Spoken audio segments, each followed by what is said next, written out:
মমতা বন্দ্যোপাধ্যায় কোথায়?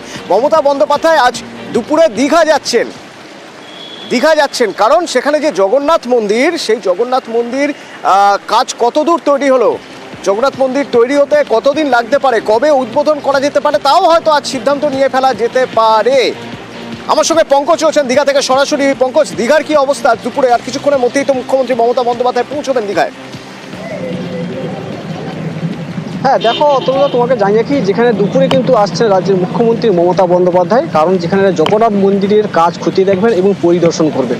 সেক্ষেত্রে জগন্নাথ ধামের যে মন্দির রয়েছে এবং কবে উদ্বোধন হবে সেটা কিন্তু জানতে পারা যাবে, এমনটা কিন্তু সূত্রের খবর। তবে তোমাকে জানিয়ে কি, সকাল থেকে কিন্তু প্রশাসন পক্ষ থেকে কিন্তু তৎপর রয়েছে, যেখানে মেটাল ডিটেক্টর এবং পুলিশ কুকুর দিয়ে কিন্তু এলাকায় একেবারে নিরাপত্তা রক্ষী দিয়ে মোড়া রয়েছে। দীঘা সৈকত শহর দীঘা, যেখানে দীঘা ও নিউ দীঘাতে যেখানে হেলিপ্যাড গ্রাউন্ড রয়েছে, সেই গ্রাউন্ড থেকে কিন্তু ওল্ড দীঘাতে আসবেন মমতা বন্দ্যোপাধ্যায় গাড়িতে করে। সে যেখানে থাকবেন সেখানটার পুরো প্রশাসনের পক্ষ থেকে একদম পুলিশ প্রশাসন কিন্তু নিরাপত্তা বলয়ে মোড়া রয়েছে।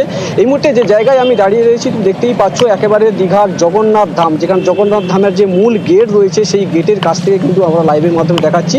একেবারে কাজ খতিয়ে দেখবেন কতটা কাজ হয়েছে এবং কবের দিকে উদ্বোধন হবে সেটা কিন্তু জানাবেন, এমনটা কিন্তু সূত্রে খবর। তবে পরিষ্কার কথা একেবারে জানতে পারা যাচ্ছে, পুরো একেবারে জগন্নাথ মন্দির পরিদর্শনে আসছেন রাজ্যের মুখ্যমন্ত্রী মমতা বন্দ্যোপাধ্যায় এই পূর্ব মেদিনীপুর জেলায়। আর যাকে কেন্দ্র করে প্রশাসনের পক্ষ থেকে এবং রাজনৈতিক দলের পক্ষ থেকে কিন্তু যেখানে ফেস্টুন পোস্টার এবং লাগিয়ে রেখেছেন পুরো সৈকত শহর দীঘায়।